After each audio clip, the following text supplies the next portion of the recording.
Então vamos começar, né, dona Raquel? Sim, senhora. Tá? Eu vou Hoje é me botar em dia ordem. 2 de novembro e estamos a um dia das eleições nos Estados Unidos, onde deve ser, como é que fala? Decidido o destino da humanidade e do universo. Brincadeira, não é não, viu?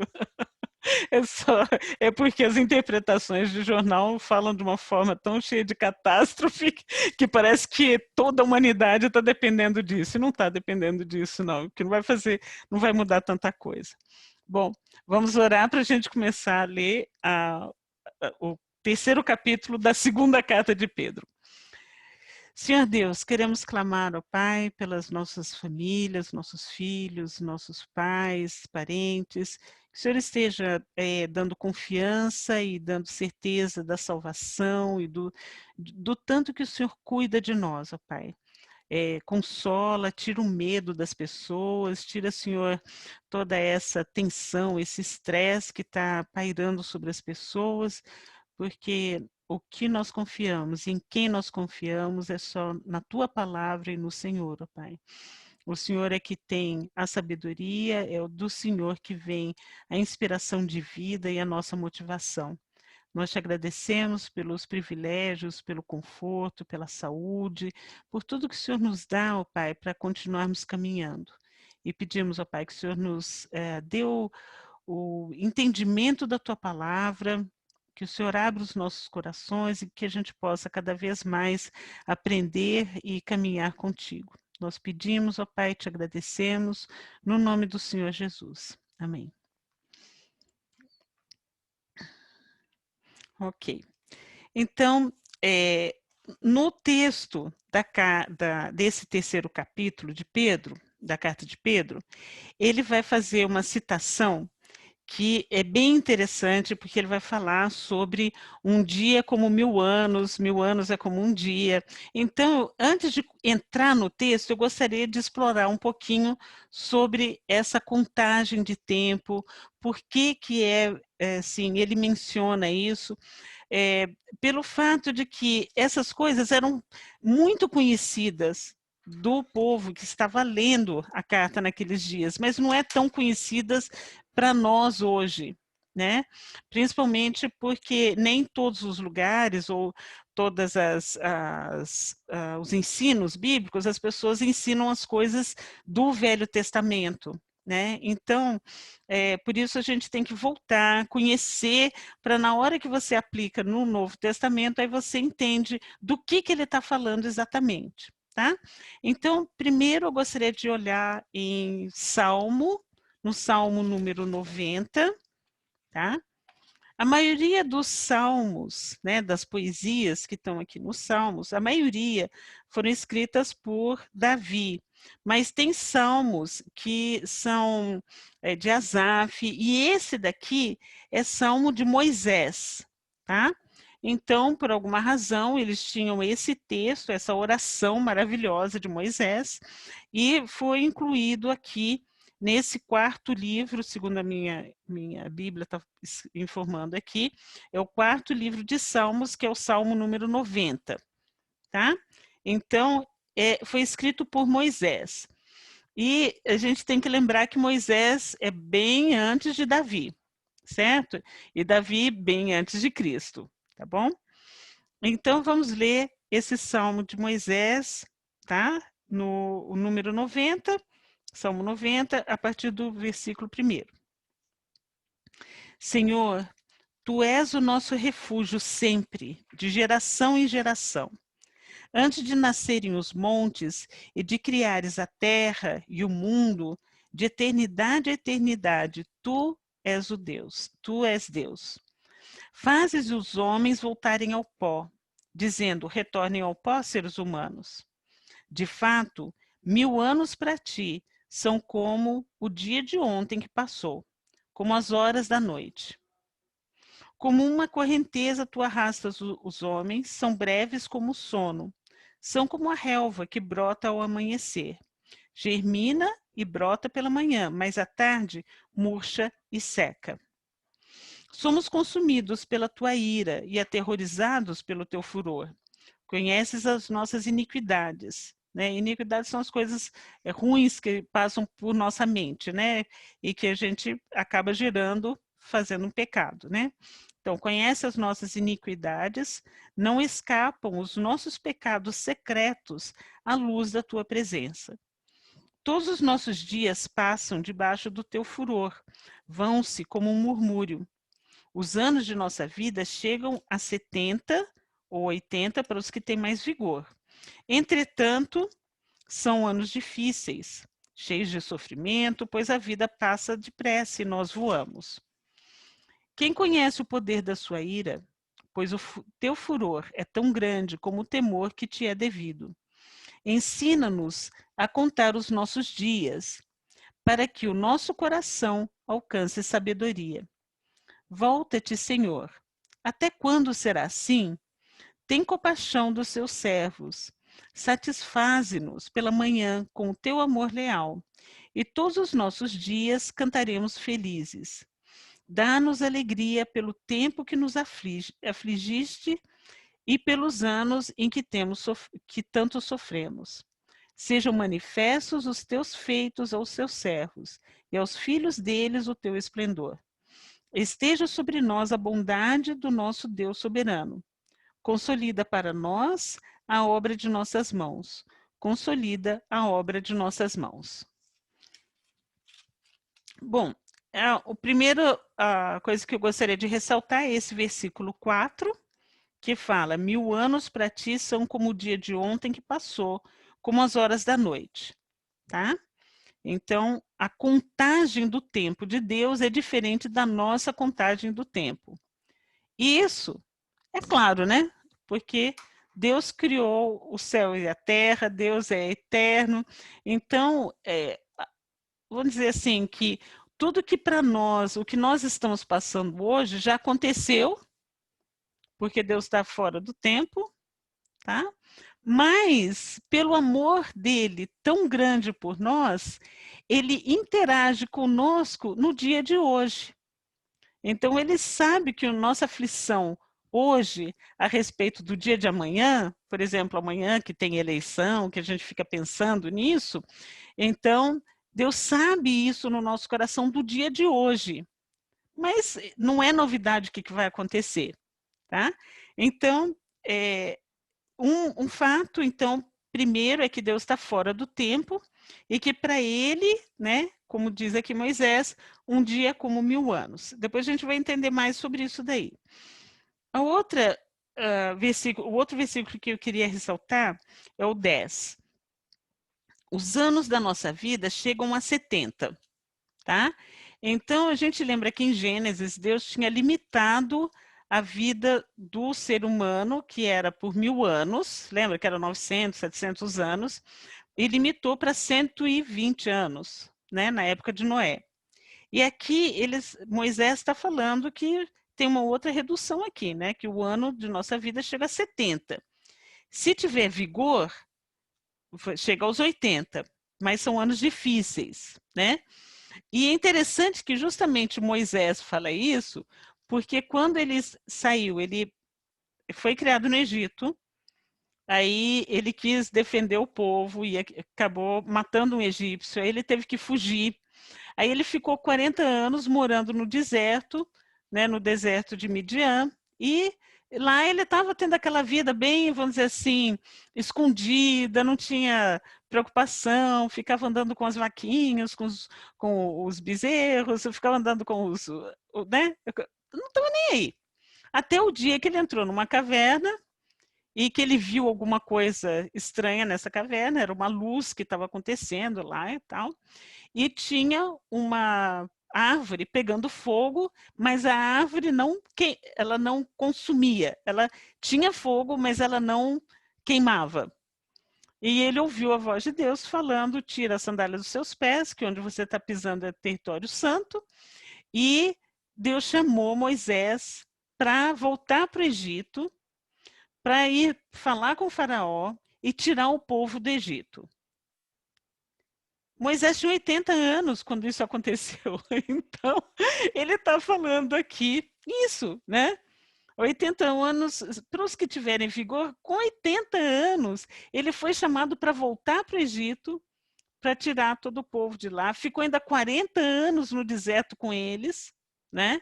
E ainda, né, no finalzinho, lá, ele ainda passou o cajado dele para o Joshua, tá? Para o Josué. Então, esse número 70 aqui, deixa ali guardado, que daqui a pouquinho a gente vai falar desses 70 aqui também, tá? No versículo 12, né, de Salmo 90, ele está falando: ensina-nos a contar os nossos dias para que o nosso coração alcance sabedoria. Então, tem duas palavras aqui bem interessantes. Uma é sabedoria, tá? E o outro, contar os nossos dias. Bom, quando Deus deu a lei para Moisés, Deus começou a estabelecer um calendário, tá? Então, Deus começou a ensinar para exatamente Moisés a contar os dias, tá? Vamos lá em Deuteronômio 16. O livro de Deuteronômio é um livro que chama a palavra Deuteronômio, né? Uma palavra, uma conjunção de palavra grega, que quer dizer que a repetição, está repetindo. Por quê? Porque anteriormente o livro de Levítico está falando da lei. E aqui, em Deuteronômio, está falando da lei de novo. Então, é um livro de repetição, está repetindo a lei. Tá? E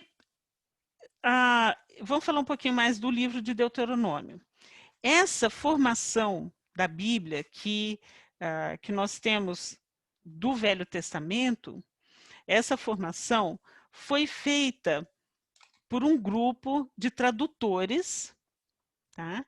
Em que eles trabalharam nos textos que estavam em hebraico e aramaico e traduziram para o grego. Porque na época o grego era tipo o inglês de hoje, assim, é língua para contrato, é língua para tese, é língua para coisas que internacionalmente você transita sem precisar ficar traduzindo muito, vamos dizer, uma língua que seria mais internacional, né?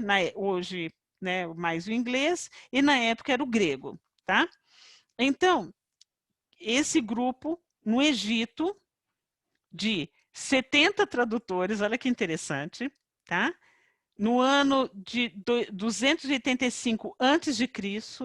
até 247, ou seja, foram uns 40 anos, mais de 40 anos, traduzindo os textos do Velho Testamento. Esses 70 tradutores trabalharam nos textos, né, nos rolos, comparando o rolo, comparando com as interpretações locais de cada livro que foi escrito, para termos esse texto de hoje. Então, antes desses 300 anos de Cristo, né, antes de Cristo, o que existia? Não existia a Bíblia, existiam rolos. Era o livro do profeta Isaías, livro do profeta Jeremias, livro dos reis, livro de crônicas, certo? Então, nessa época de 285 até 247, esse grupo que chama de Septuaginta, porque são 70, Septuaginta, então eles organizaram todos esses livros do Velho Testamento, tá? Porque estava sendo preparado o caminho para quando Jesus chegasse, já fosse mais, o povo já fosse mais informado, já tivesse mais acesso às informações de quando viria o Messias e o porquê que o Messias precisava vir e tudo mais, tá? Por que 70? Então, vamos voltar mais um pouquinho. Em Gênesis 10 e Gênesis 46, está falando o que é esse número 70. Em Gênesis 10, está falando a origem dos povos, tá? Vai contando ali, esses foram os filhos de Jafé, aí vai dando o nome deles, os filhos de Cam, vai dando o nome deles, os filhos de Ramá, né, os filhos de Sem, né, Jafé também gerou filhos de Sem, tal. Ou seja, essa turma toda deu mais ou menos 70, 70 ou 72, tá?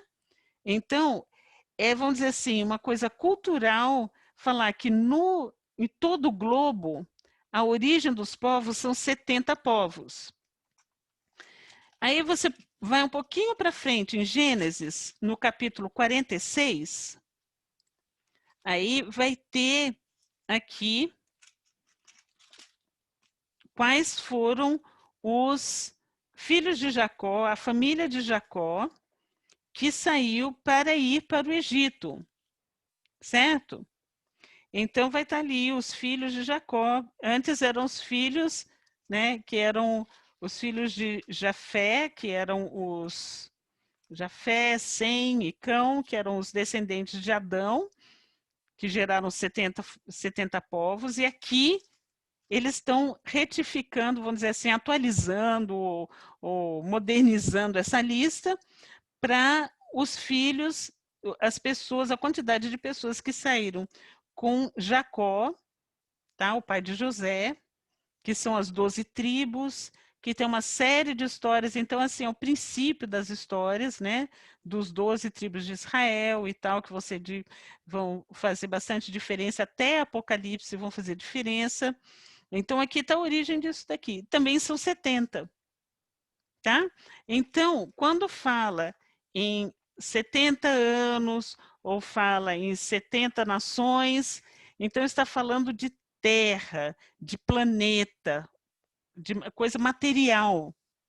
Não está falando espiritual, está falando material. Então, são todos. Depois teve a divisão de continente e tudo mais. Então, todos os povos tiveram origem lá no início, né, nos filhos de Adão, né? Então, aqueles lá geraram 70 povos, depois teve divisão de terra, e depois tem aqueles 70 povos que foram gerados a partir de Jacó, tá?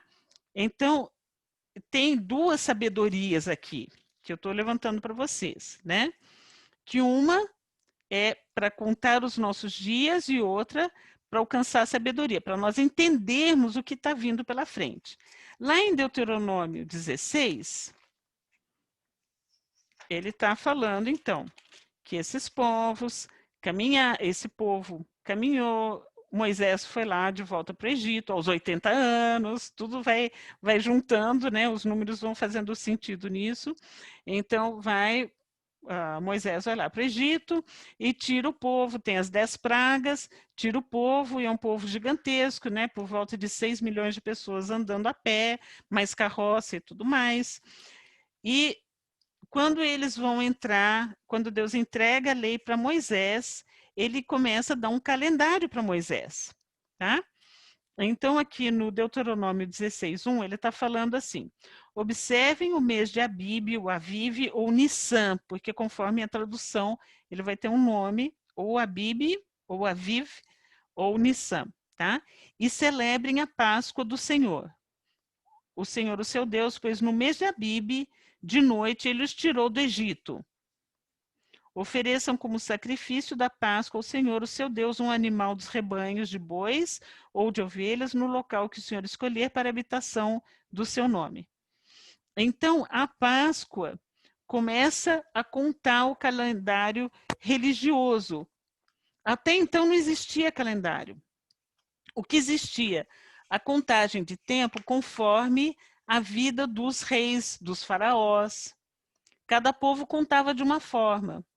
E aqui o povo hebreu, quando recebe a lei, ele recebe uma identidade, ele recebe uma história. Deus monta para o povo hebreu essa história. E aqui começa o calendário hebraico, tá? Contando a partir da saída do Egito. Aí, o que acontece? O povo hebraico caminhou por todos esses séculos, né? Até que foram totalmente espalhados depois que Jesus morreu, ressuscitou. Depois, no ano 70, foi destruído o templo, certo? Então, esse tempo até ali, até a destruição do templo, porque todos os livros ficavam no templo, até lá eles tinham uma contagem do tempo, né? Teve uma mudançazinha na época que foram para a Babilônia, mas vamos considerar isso aqui como uma coisa geral. Porque depois que teve o templo, que veio o imperador Tito, né, e destruiu o templo, destruiu tudo, e queimou, e queimou, e queimou, e queimou, o que aconteceu? Eles espalharam, né, pela Europa, pela Ásia, pela África, foram espalhando. E essa cultura, essa contagem de tempo continuou. Por quê? Porque é exatamente o dia da colheita, que começa a colheita da época da primavera. Então, assim, terminou o inverno, começou a primavera, época de colher, então começa esse mês de Abib e tem como eles calculam isso conforme estrelas e tudo mais, eles sabem exatamente qual que é o dia em qualquer lugar do planeta. Então foi esse é o primeiro calendário em que se tornou um calendário mundial, esse calendário hebraico, né? Hoje estamos no ano 5.000 e muita coisa, 5.700 alguma coisa, e esse 5.700 começou a ser montado depois que foi destruído o templo. Os rabinos se reuniram, os que sobraram lá da região, acho que eles foram na época na região de Alexandria, na África, e eles estavam lá, né, que tinham sido perseguidos, tinham sido expulsos da região deles. Então, eles se reuniram e começaram a montar um calendário, que é o calendário de Maimonides, que é o calendário que segue até hoje. Esse calendário é um calendário pela Lua, é um calendário lunar, tá? Ok. O calendário que é considerado até hoje, eu estou falando que foi da época que eles, foi no século XII que eles montaram esse calendário, que na Idade Média, né, que está o calendário lunar hebraico que segue até hoje. Tá?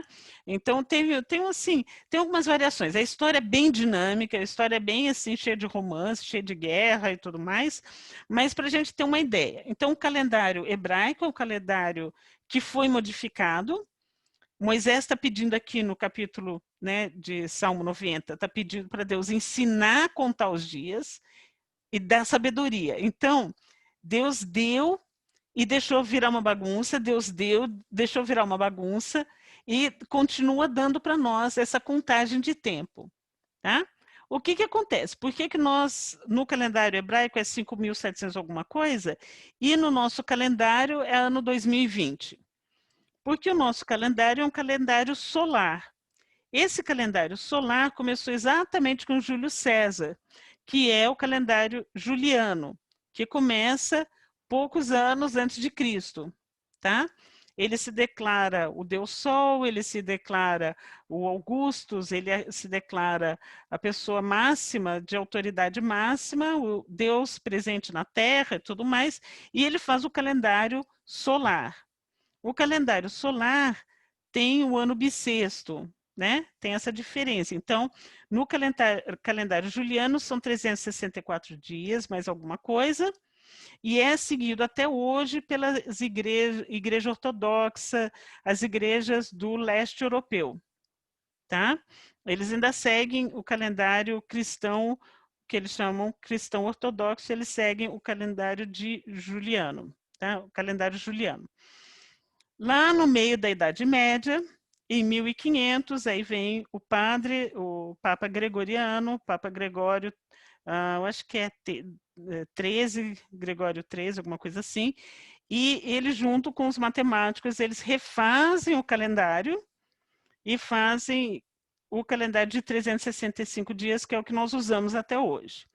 Não era tão importante quando eles fizeram, né?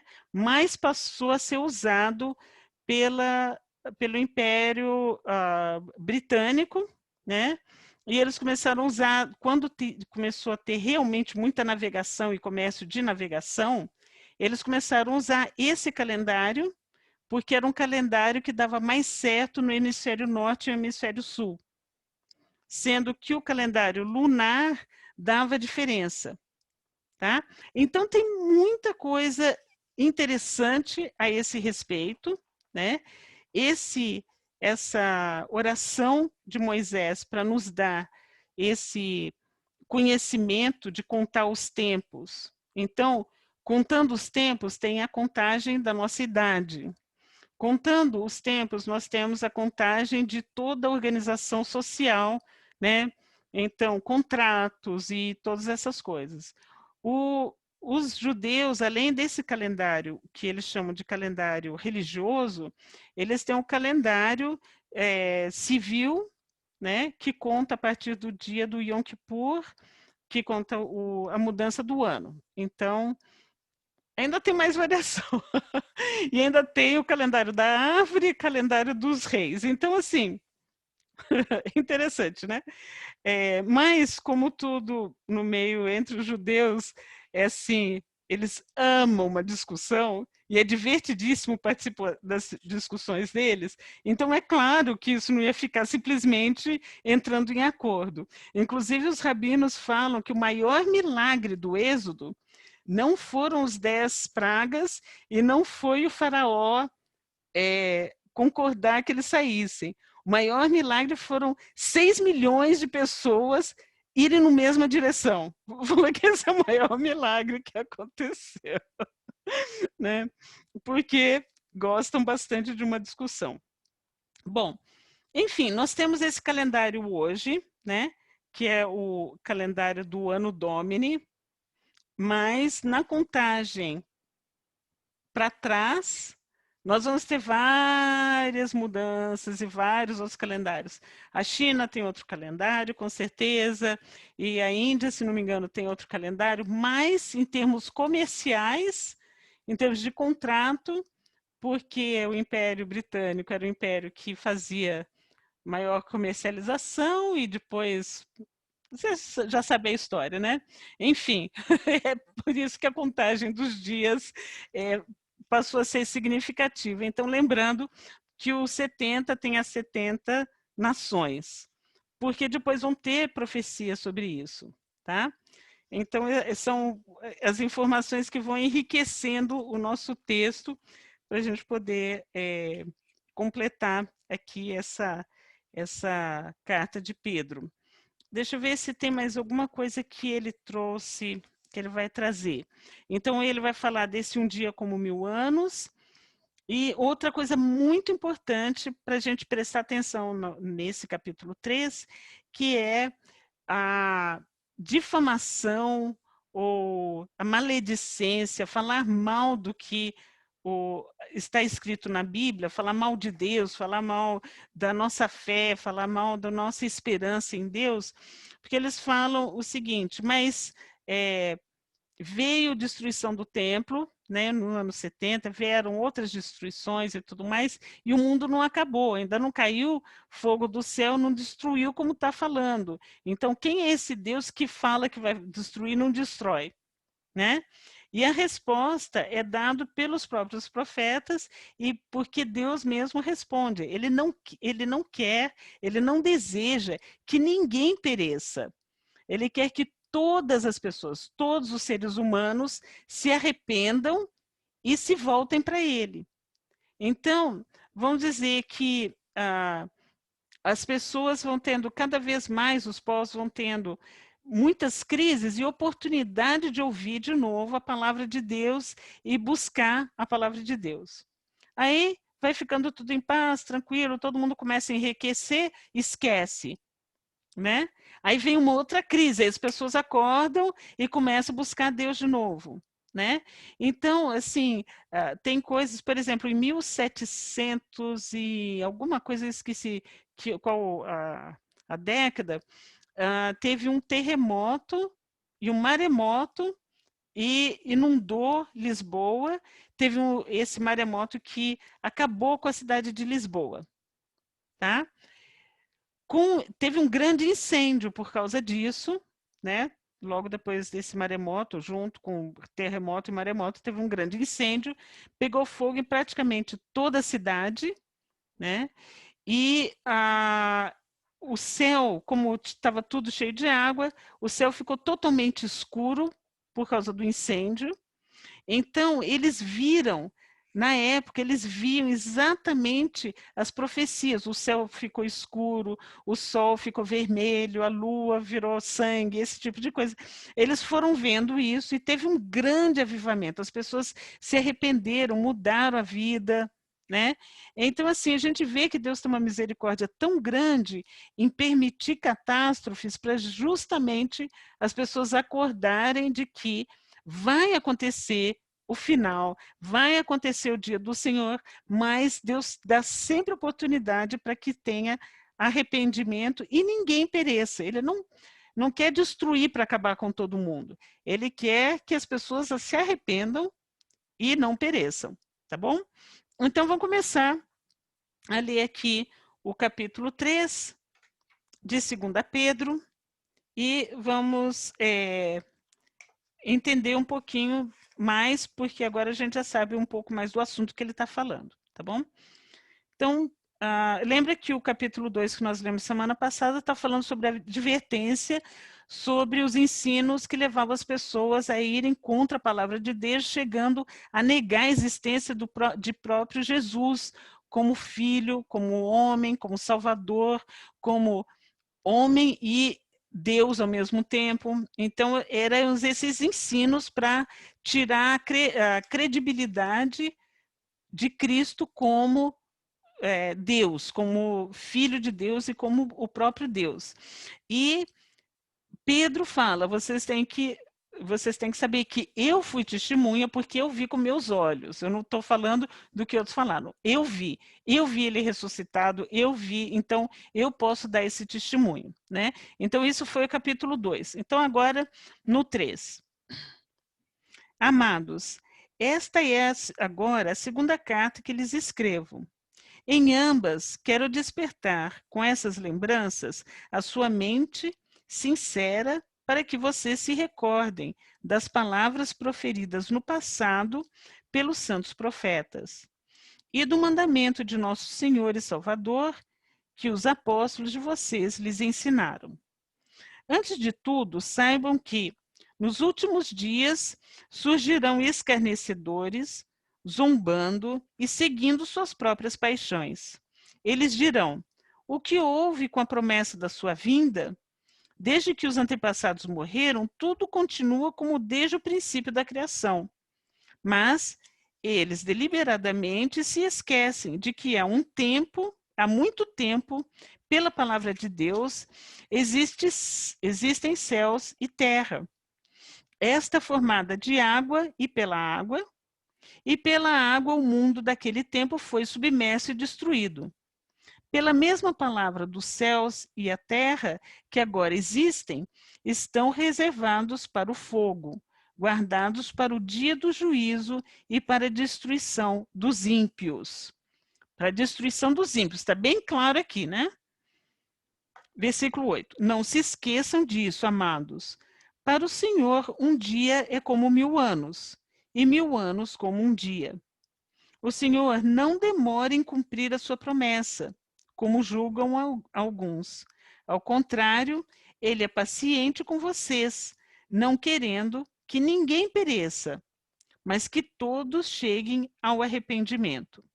Então, essa demora de Deus, vamos dizer assim, em que passa 1000 anos, depois passa mais 1000 anos, depois passa 1000 anos. Então, pela contagem de Moisés, né, estamos quase chegando a 6000 anos, sendo que é um calendário totalmente refeito. Então, não dá para bater e falar assim, não, então quando chegar em 1000 anos, então agora acabou. Não dá, porque os calendários foram refeitos e foram muito alterados, então não dá para a gente contar dessa forma, certo? A contagem de Deus é diferente.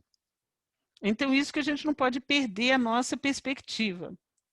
E a graça de Deus, a bondade de Deus, a compaixão de Deus por nós, pela humanidade, é que Ele está dando vários, vamos dizer, contrações, como no nascer do bebê, que você acha que agora a contração vai e o neném vai nascer. Não, ainda não é. Aí começa de novo a contração, você fala, agora vai. Não, não é. Só que quando começa uma atrás da outra, cada vez doendo mais, você sabe que não tem como. Vai ter que nascer, agora não tem como. Então, assim, esses, vamos dizer, grandes crises na humanidade, que trouxeram grande arrependimento, grande mudança no próprio calendário, na própria economia, o que fosse, tá? É por misericórdia de Deus para que todos essas situações, esses povos, aquelas pessoas se arrependam e voltem para Deus. É pela misericórdia de Deus, não é castigo. O castigo é mandar fogo do céu e queimar tudo. Então, que a gente não esteja ali, que a gente se arrependa e mude a nossa forma de pensar antes, tá? Uma outra coisa que eu estava lembrando é a história dos huguenotes, que a gente até comentou aqui, né? Quando você vai ali para San Agostinho, né? Você vê ali o cemitério dos huguenotes e tudo mais. O que aconteceu? Eles eram os cristãos que seguiam a palavra de Deus de todo o coração. E como é uma ética, a ética bíblica é assim, você não pode roubar, você não pode mentir, você não pode trapacear, você tem que ter respeito às pessoas. Então, como a ética toda, a comunidade toda seguindo a palavra de Deus, fica muito mais saudável e naturalmente vai ficando, como a gente já comentou até do casamento, né, semana passada, né, e tudo mais, fica muito mais próspera. Então, o que acontece? Esses huguenotes que estavam na corte de Versalhes, né, na época lá do Luís XIV, eles eram muito ricos, eles eram proeminentes, mas teve uma grande perseguição, foram mortos muitos e muitos fugiram. Fugiram para onde? Para a Inglaterra e depois da Inglaterra fugiram para as Américas, que foi quando apareceram os huguenotes aqui, né, na Flórida. Então você vê que é uma crise, é uma calamidade, é horrível, perderam tudo, mas se eles continuassem só prósperos, eles iam se esquecendo de Deus, eles iam abandonando. Quando vem uma crise, as pessoas se apegam firme à fé e com essa fé firme, que é o que vale mesmo para Deus, né? E não o nosso conforto, né? É a nossa fé. Então, eles foram para outros países e levaram essa fé. Muitos foram parar na Escócia também. Né? Eu estava vendo o traço, né? O traçado de caminho deles, eu acho que Stirling foi um dos lugares, e eles foram perseguidos lá também. Enfim, eles foram levando junto com eles essa forma de enxergar a palavra de Deus como uma palavra verdadeira, que não precisa outra tradução, e que você pode confiar, porque acima de tudo Deus quer o nosso bem. Ele quer que nós nos arrependamos e vivamos com uma ética moral, uma ética de família alta. É só isso. Respeitando o nosso vizinho e não matando o vizinho para pegar a terra dele, que era uma prática muito normal essa, né? Olhava a mulher do vizinho, que era muito linda, matava o vizinho e ficava com a mulher dele. Então, isso tudo, Deus acaba com isso daí. Né? Você tem que aprender a viver contente com o que você tem, não ser ganancioso, não ficar lusting, né? Não ficar cobiçando as coisas dos outros, e Deus vai te abençoando pelo fato de você estar obedecendo, tá bom?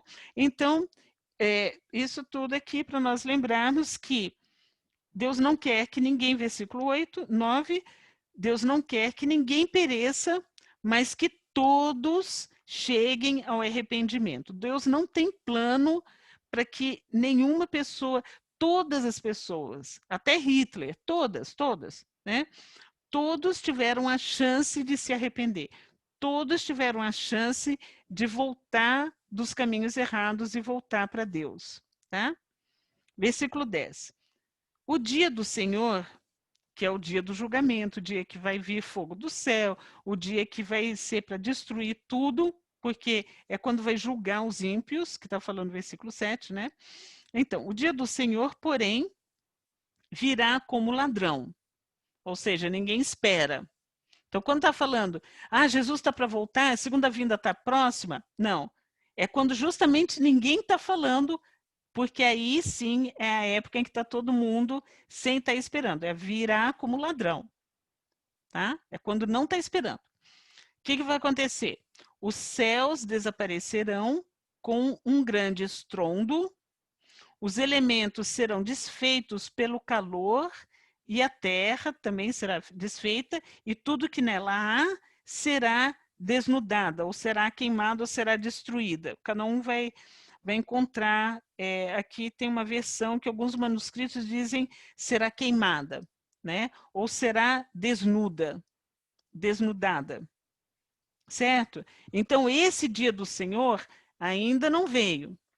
Esse dia do Senhor é o dia em que, na segunda vinda, todo o céu, todo o olho vai ver Jesus voltando, né? O Messias voltando, resgatando aqueles que se arrependeram, aqueles que estão com o coração para Deus, certo? E aí vai vir a grande batalha que termina, essa tal da batalha do Armagedon, que termina com fogo caindo do céu, tá? Então é isso que ele está falando aqui.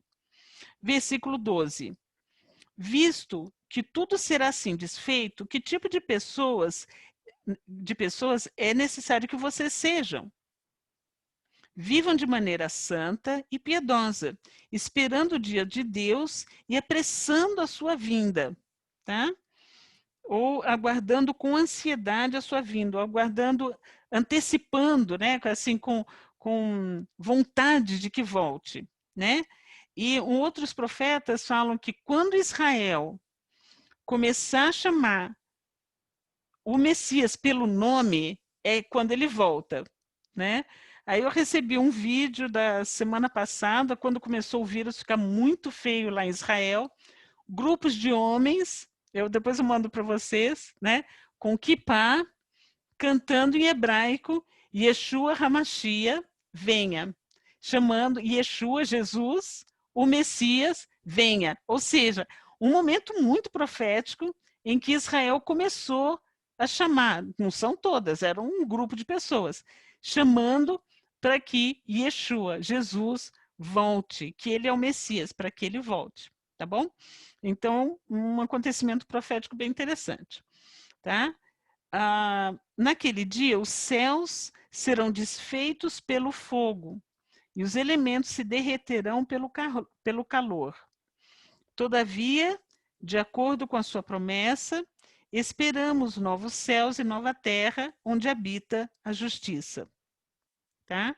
Então, nosso foco não é para ficar em como vai ser feita a destruição ou de que forma vai ser as penalidades, o julgamento de Deus e as coisas que vão acontecer, mas sim que nós devemos ficar olhando a promessa de que virão novos céus e nova terra, que ali no novo céu e nova terra haverá justiça. Tá? 14.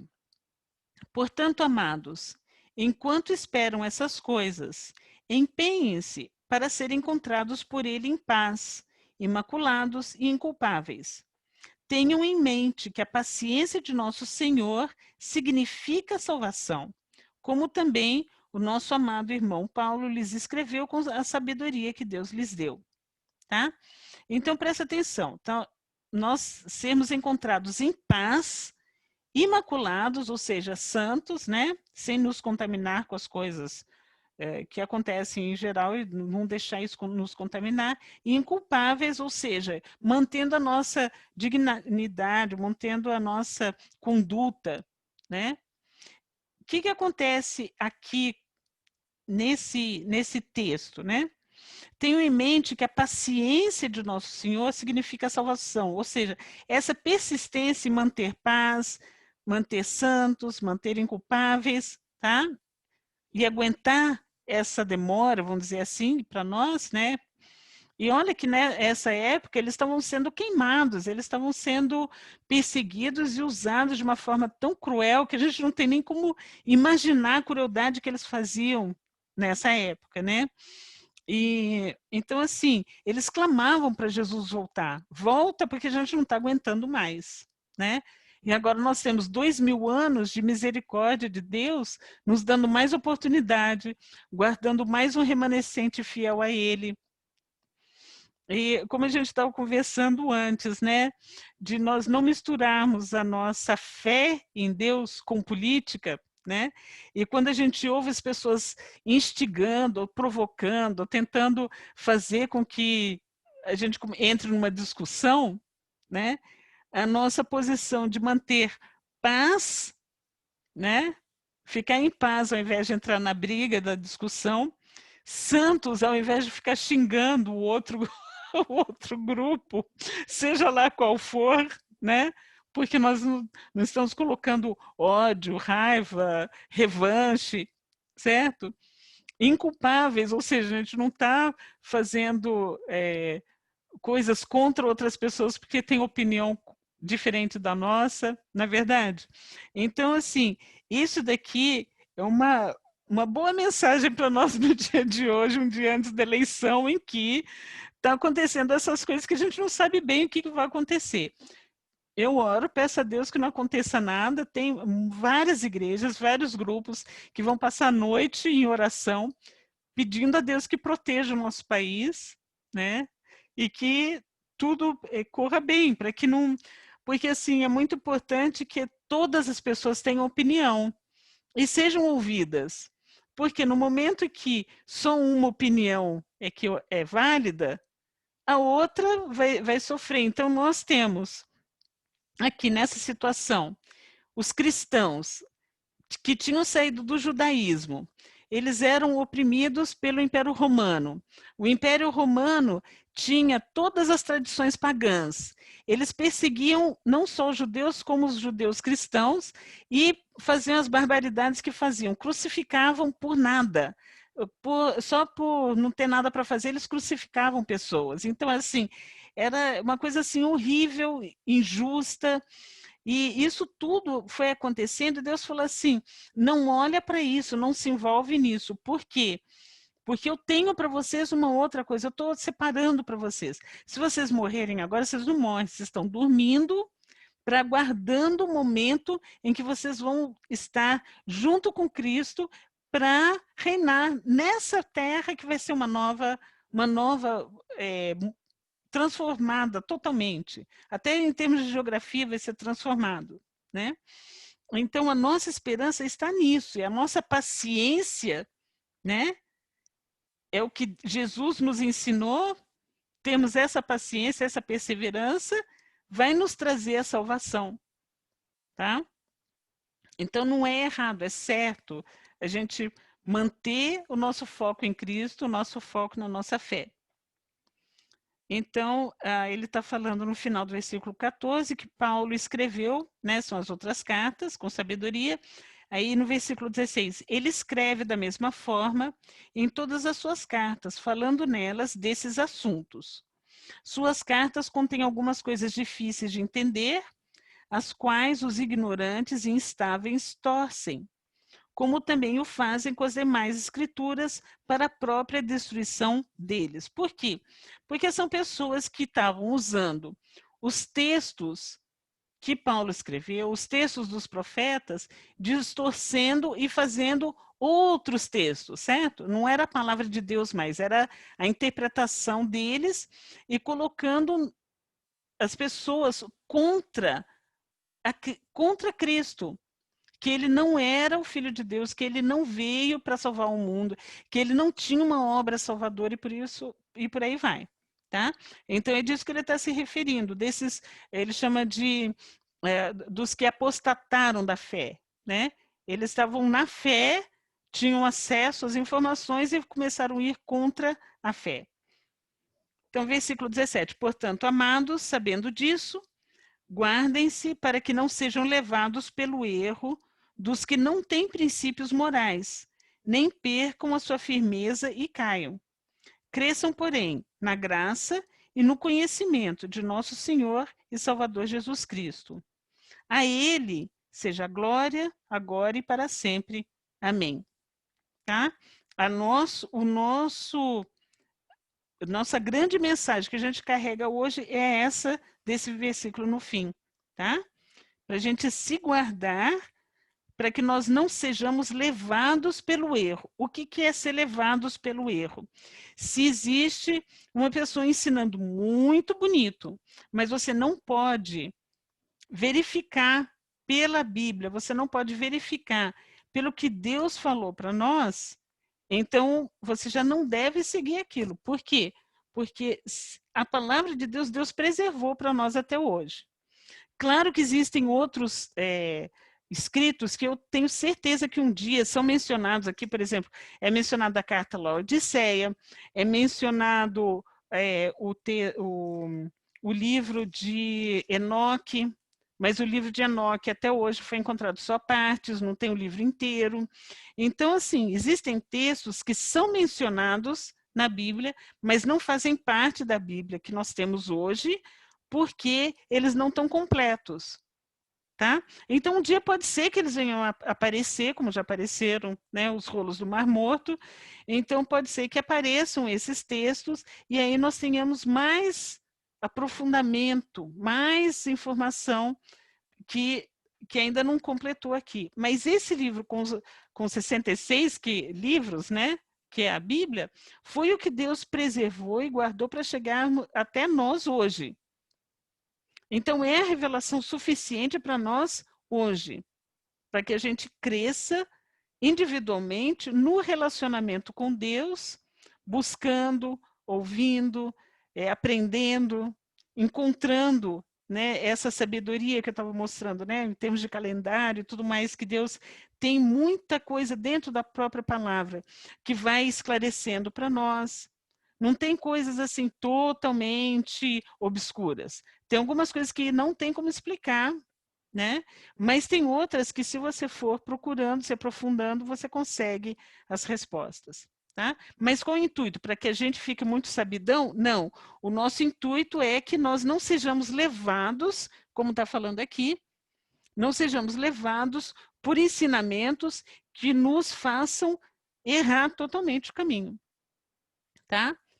Basicamente, o que não pode negar e não pode escapar é que Jesus é o Filho de Deus, que ele fez todo o sacrifício suficiente para nos tirar do pecado, é o atonement, é a forma de pagar o preço espiritual pelos nossos pecados. O que nós precisamos fazer é aceitar, né? Aceitar que ele é o Filho de Deus, aceitar que ele é o Salvador, e aí a graça de Deus nos cobre para que nós estejamos caminhando junto com ele. O Espírito Santo nos selando, como a gente viu em Efésios e em Colossenses. Ok? Vamos depois continuar com as cartas de João, que são as próximas, são pequenininhas, são 3 cartas, mas são também poderosas, maravilhosas, e que nos ajudam muito a entender esses últimos tempos, porque eles mencionam, por isso que eu fui direto neles, né? Ao invés de começar pelos evangelhos e pelas cartas maiores, tá bom? Então, Deus abençoe cada um de vocês e vamos abrir para conversar um pouquinho, ainda tem um tempinho aí para a gente conversar, tá bom?